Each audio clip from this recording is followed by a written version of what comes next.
people love to say, it's a Silicon Valley mantra, fail fast, succeed sooner. Failure is actually not that much fun. So what you need to do is to develop as an organization and as a leader sort of a facility with failure, the ability to metabolize it.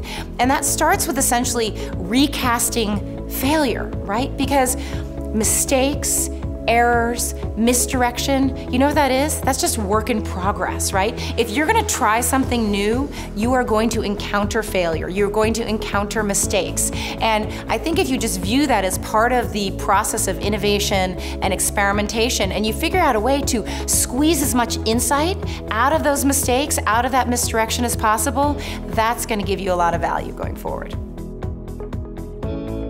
You have to think of your job as building leadership capacity throughout the organization, because today, the more contributors, the more eyeballs, the more effort you have from all over the organization, edges in, bottom up, the more access you are going to have to new ideas, new energy, new insight, all of that sort of market signal meets, customer needs that you're going to have to be connected to if you want to invent the future. So it's really about both kind of a sort of intellectual humility on the one hand and a real sense of openness on the other hand.